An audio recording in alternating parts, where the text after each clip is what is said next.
My guest today is Sally Chamness. Sally is from the UK. She's speaking to us in the middle of the night for her, so I'm really excited and so grateful for her for sharing her time. She actually studied in Louisville in Kentucky and graduated in 2010. She's a baby first massage instructor, and she also taught at and now owns Dynamic BodyWork Academy. She teaches massage to qualified therapists as well as to developing her own advanced techniques curriculum to address specific conditions and special populations, ensuring that massage therapy is available to anyone who wants or need it. She has made the finalist and then won the award of Masseuse of the Year in 2015 by the Scottish Hair and Beauty Awards, and you'll see why when we jump on. Sally is an absolute delight to speak to and just so open and generous with what she has to share. So I can't wait to share this episode with you guys. Enjoy. Welcome, Sally, to the podcast. Hi, Alicia. It's so exciting to have you. You are one of my first international guests all the way from the UK. So I'm very excited. I think it's 3 a.m. in the morning or 3:30 in the morning for you, which is just crazy. So I am beyond grateful that you would stay up so ridiculously late to chat to me and to chat to our audience on the podcast. Thank you. Sally, do you maybe want to describe, Look, there are so many things that we could discuss when we talk about challenges when it comes to you and your businesses and what has happened, and the stuff that life has thrown at you has been pretty crazy. So we're going to unpack a little bit of that today.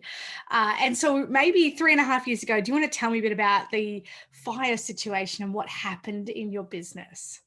Yes, so like most business owners, we decided that we needed to expand. So in the summer of 2018, we moved into a larger building and we were excited. We brought on new staff and things were really going well. The business was on a roll. And then just over a year of kind of getting used to being in that situation.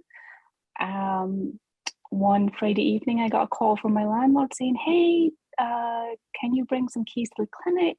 There's some smoke coming out a window and we need to get access." And in my sleepy 11:30 p.m. state, I was like, "Oh, okay." Hop in the car, still got my jammies on, and I'll rock up, I'll jump out the car, give them the keys, we'll find out what's happening, it'll be no big deal. And then I couldn't turn down the street where my clinic was located because of all the fire trucks blocking the way. And my clinic is on 2 floors, and the top floor of the clinic was completely wiped out. There, it was a not unusual situation. It had been a laundry fire, oils build up on sheets, and just the heat of them being left overnight, they caught fire. And that was not what we anticipated at that time. It was one of those make or break moments as well, because you are in a situation where you're like, well, is my business over? It's been completely devastated. At the time, the staff I had were all self-employed contractors, and they were like, I don't want to wait and see how this plays out. I'm done and move on, which, to add to the building being destroyed was a bit devastating. But my landlords, my long-suffering landlords were absolutely amazing, and they got to work right away to get the building repaired. I was out about 3 or 4 months, so from the August until late October, early November was how long it took to repair the business and kind of get us back up and going. But that next day, the hardest part was the next day, the landlord coming in, and I just sat on the floor and cried, and I was like, I don't know if we're going to make it. But there was just, at that time I could have walked away and said, "Look, I've pretty much lost everything. It's time to call it quits and move on." But just, I couldn't do it. I wasn't ready to let go. And so, we moved back in then November. That was November 2019. And I had a nice Christmas, for Christmas sales. And then COVID hit in the March the following year. So it was interesting. It was one of those situations where you kind of chuckle to yourself, and I'm sure you guys were probably saying the same. We're on an island, we'll just shut down, it won't come here, we'll be fine. And then we didn't shut down initially. It did land on the island, and we weren't fine. And that first, we'll be locked down for 6 weeks and see how it goes. A wee circuit breaker for 6 weeks turned into, a very long time. I think it was initially somewhere between 6 and 9 months, the first full lockdown, and then we were open for about 12 weeks, and then locked down again, and then open for a few weeks, and then locked down again. And we didn't really fully reopen until April of last year. So almost 2 years of pretty much up and down and lockdown, and you just got to keep going. Again, when they locked you down and we didn't have a lot of government support initially, by that stage, the new staff that I had were then employees. So for them, they were taken care of, which was great. And the kind of business, like the rent and stuff was taken care of. So as far as government support for that, it worked out okay. Personally, as a business owner, I was left with nothing. And that kind of hurt a little bit. But again, it was another situation where, okay, so how long are we going to be locked down for? Are people ever going to come back? Do we call it quits? But again, it's another, I look back and say it would have been easy to have walked away at that time. But even now, I couldn't do it. I still have a lot of damage to do in the massage industry. So I'm obviously not ready to give up just yet. So the hits keep coming, and I'm not very good at bat and ball sports, but I keep knocking them back. Sally, what I'd love to know is, what were you thinking, like kind of the internal process when you drove down your street and when you couldn't actually drive there?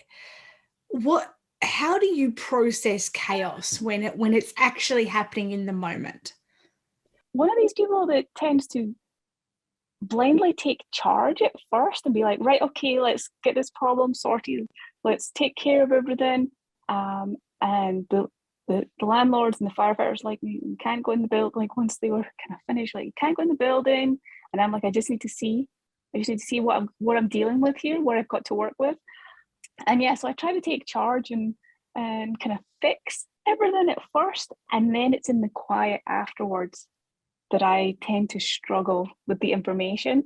Once everything's calm and there's not something for me to do, then that's where I have my kind of energy crash, if you like. The adrenaline goes, and that's where the emotions kind of take over, and you start to go, oh my God, is this it?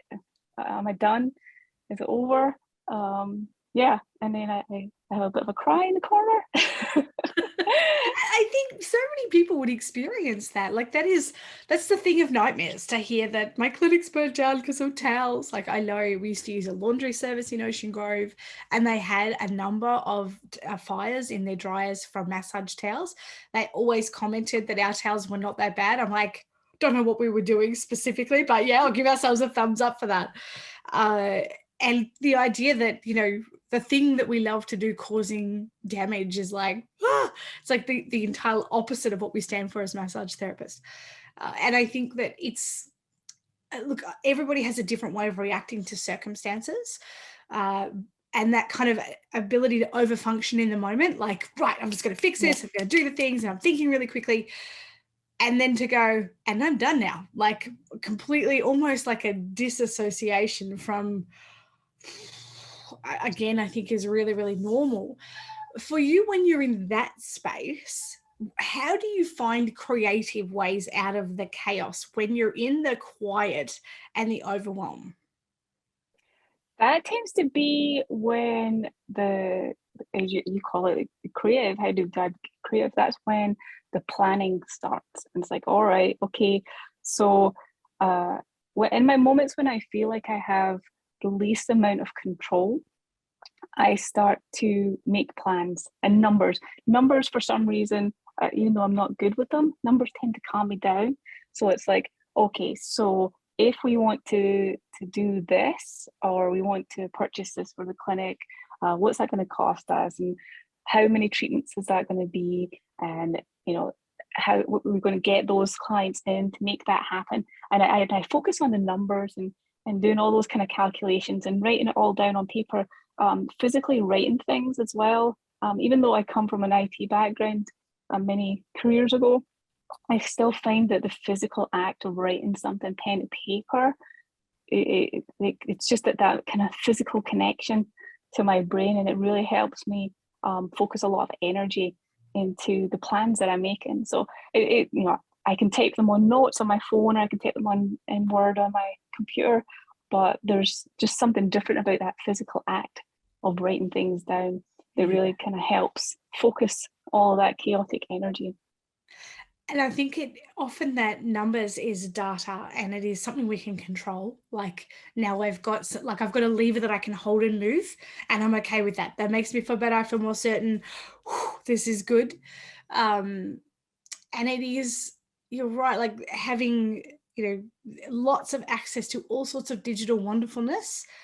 Pen and paper is still, and post-it notes, as you know, is still one of my massive go-tos when it's like, great, so what else could I do, and what else could I do, and what else could I do, and all of a sudden there's a bunch of ideas there that are actually possible. There's a bunch of ideas that I wouldn't ever do as well, but just to have that kind of, now I've got a plan, and so it sounds to me like the strategy that you have is that when you're in chaos, overfunction, fix it all, get it sorted.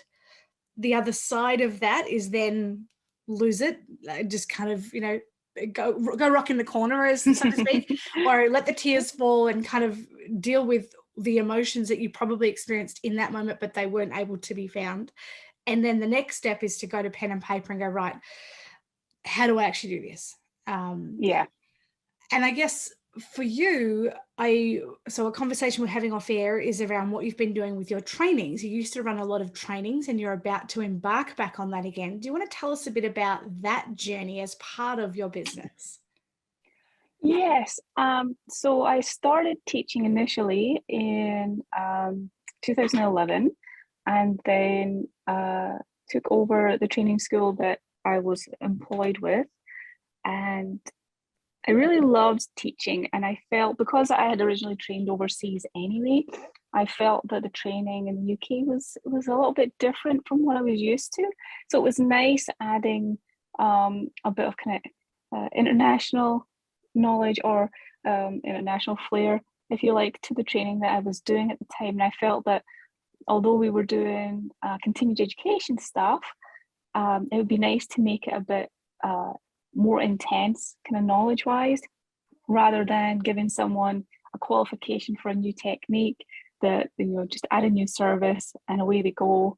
And after a few weeks of promoting it, then it would just kind of fade into the background. I wanted to really give information about the training that we were doing that would get people really fired up about the specific groups that technique worked with, or the style or the ethos involved with the different techniques that we were training.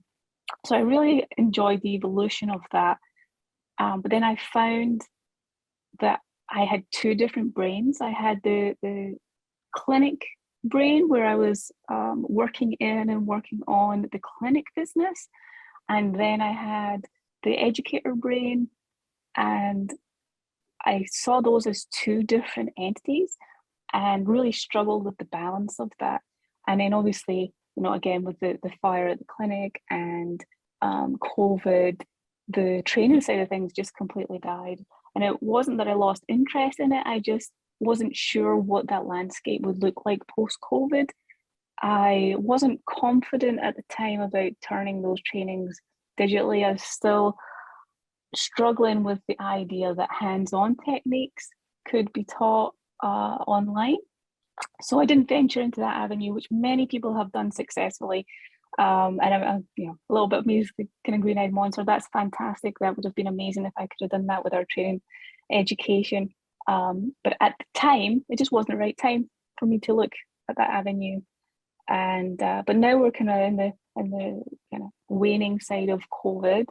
People are starting to attend in-person trainings again. I've realized that it's not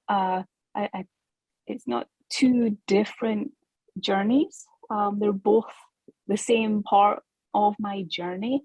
And I think that by acknowledging that and starting to develop both the training side of things and the clinic side together, and planning and working on developing them as one kind of whole cake rather than different slices of the cake, then I really think that it's changed my outlook on it, and I'm really excited to get training again. I can't wait to share with other therapists, and that was one of the reasons why I got into training in the first place, was to meet other therapists and not only teach them what I've learned, but I also learn from them as well. Because again, everybody has had different types of training from different instructors with different mindsets on the massage industry. It's such a variety and mix of opinions and styles and techniques. Some people are very spiritual with it, some people are very scientific with it, and just being surrounded by people who are passionate from all those different elements, it really energizes me, it really uplifts me, and it gives me some hope about the future of our industry and where it's going. It is so needed. Training that is delivered from a passionate perspective, I think, is incredibly important. And I'll go out on a limb here and say that, considering our industry is around 80 to 85% female, I think we need more female educators. I maybe get crucified for that. My apologies.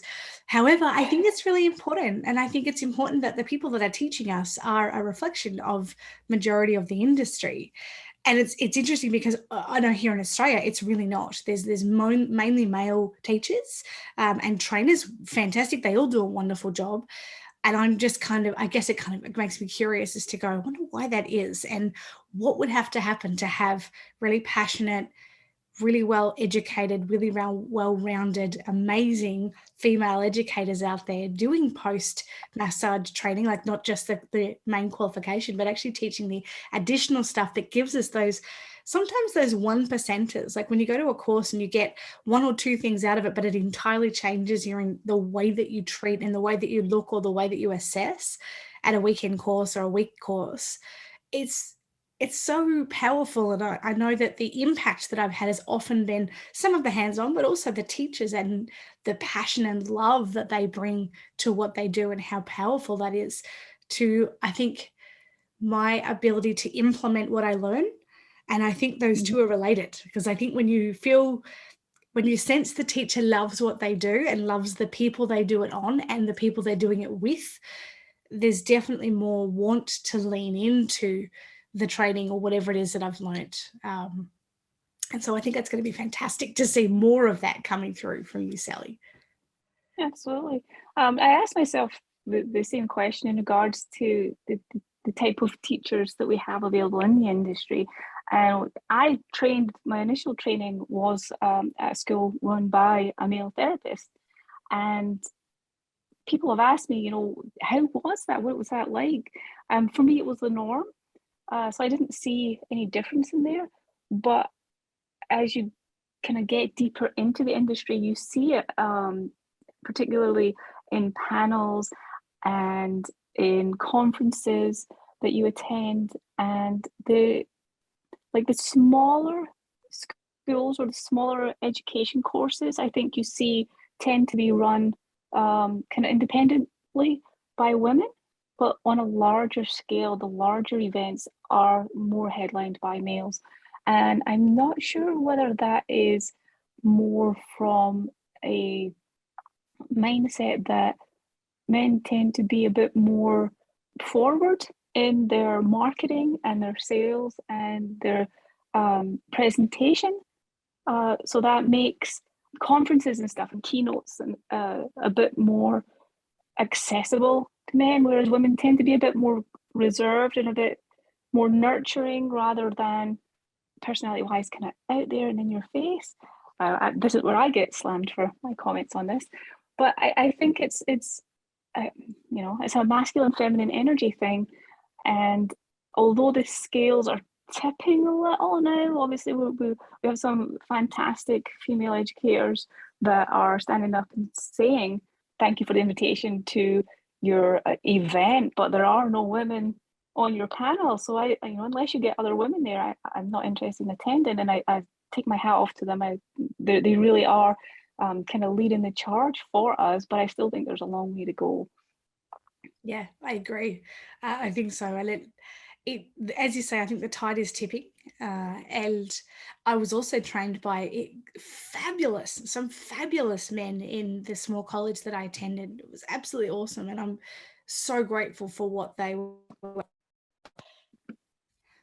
And I look forward to a future where there are more female educators out there sharing their passion, even if it is from a more centered, heartfelt space. I think that's going to be really powerful. So it's exciting. Watch this space. I feel like there's so much happening right now in the world, and I think COVID has shuffled a lot of stuff up to be able to go, right, where are we going as an industry? What's getting to happen here? Probably similar to what you've said. Like, we've had the opportunity, many people had the opportunity and have left the industry because of what they've experienced in the last couple of years.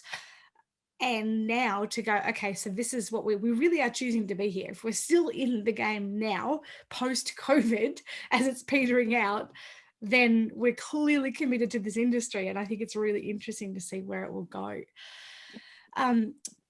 What about for you? Like, what are some of the challenges that you're facing now? So we've talked about the clinic fire, we've talked about the training and that you're doing and coming up with and presenting over the next few months. What are some of the challenges that you're experiencing in the business at the moment?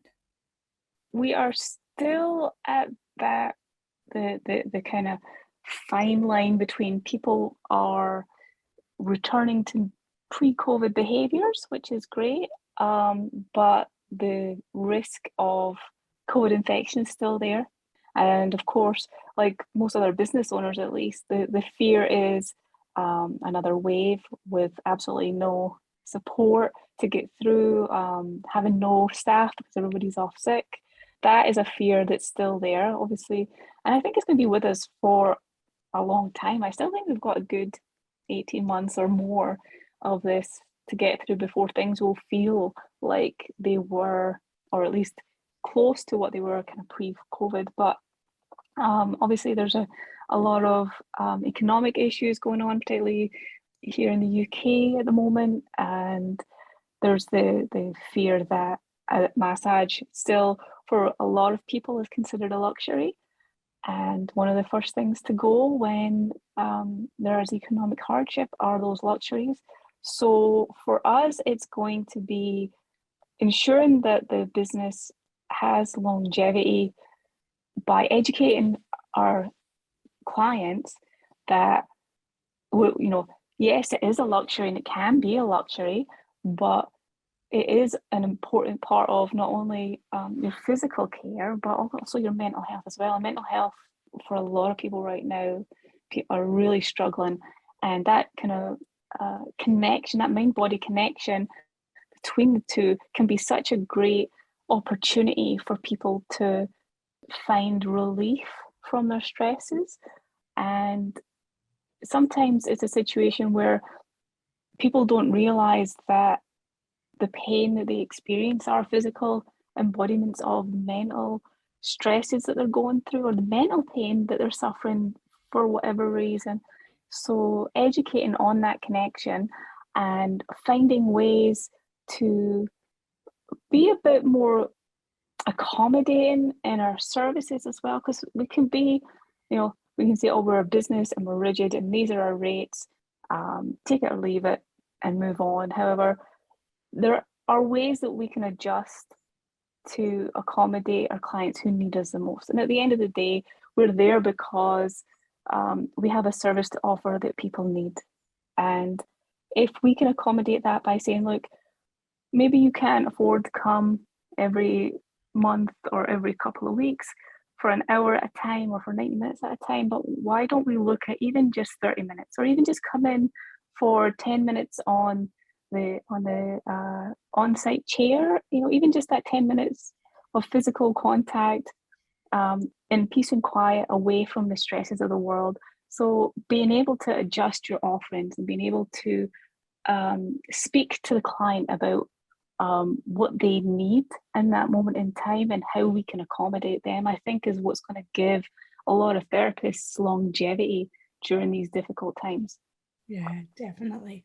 And like for you, when I guess when those challenges come up with clients and, boundaries and things like that, like what are some, I guess, what do you hold on to in the struggle? Like if you are going through something, you're having a struggle with a client or in the business, as you're kind of setting boundaries around these things, what do you hold on to in that? I think for me, it's a feeling. People talk about, it's your gut instinct, or there's just a feeling that you have. And I've always had it, if I was to visualize it, for me, it's kind of like the flame of a candle. And as far as the way I look at facing the struggles that I faced in business, like, you could have looked at the fire and said, all right, candle's been snuffed out, let's just move on. I can go back to IT. It's an easy way to have a job and kind of get on with my life. But I just felt like, even though it was really, really dim in a very big dark room, the flame of that candle was still there, and I wasn't ready to snuff it out yet.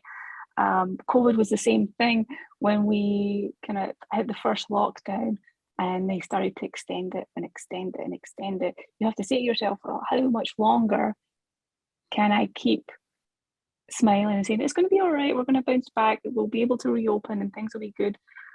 There were lots of get out of jail free cards offered to businesses and to people at that time, where you could have just said, no, I'm done, I'm washing my hands and moving on. But that flame, that little tiny flame in this great big dark room, was still there. So it's just a feeling that I had that, I cried about it and sobbed and, oh my God, is this the end of my business? But if someone had asked, are you ready? Is it time? My gut just kept saying, no, it's not time yet. It's not time yet. So I hold on to that. And, I guess we rebranded the business Phoenix because after the fire, the way I saw it is we were kind of rising from the ashes. We were rebuilding this business from the ashes of the fire that we had. And I guess that kind is a bit of an image that I carry with me as well. And kind of fighting through all of these chaotic moments in time. I'm learning as well. I'm the first one to hold my hand up and say, I screw up all the time. Certainly, as a massage therapist, I can sometimes say, I feel like I'm an amazing massage therapist. I do a fantastic job. But not all massage therapists are kind of born leaders or born business people. Now, certainly I'm not anyone that has the slightest genetic makeup for any of this stuff. So it comes really hard to me to run a business and be a boss. And if it was just massage all day and all night, it would be perfect. But I'm learning, and with each new challenge that I overcome, that flame gets brighter and brighter. And one of these days it might be warm enough to toast a marshmallow or two. So we'll see. What do you think? I love that analogy, especially that you can say that with a smile on your face, considering that you've had one of your biggest challenges being a fire. I love that you can still laugh about that. That's amazing. What do you think, Sally, is the greatest impact you've had on the world because of the challenges that you've come through? I'd like to think that people would look at me and say, she's resilient. I'm sure some of my closer friends and family are like, oh my God, like, she's so stubborn and stupid, and her life could be so much easier if she just, did whatever. But I'd like to think that, those who maybe are slightly a step or two away from the situations, and see that, they can be handled, they can be managed, and just, take a wee bit of hope from that and say, well, she can do it, I can do it. So yeah, if anything, encourage people to not give up. That yes, things can be pretty crappy at times, but there is always a way. And we've kind of joked about this before.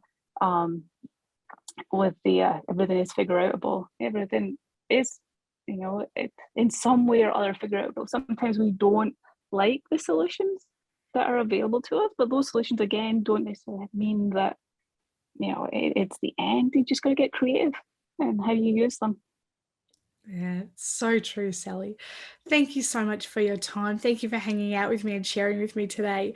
And thank you for staying up till ridiculous o'clock in the morning to hang. I am very, very grateful for that.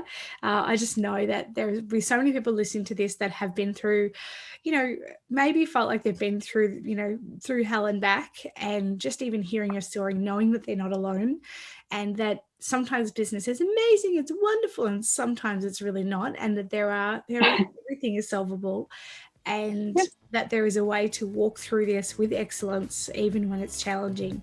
I'm really grateful for what you've shared today. No, thank you very much. I loved every minute of it.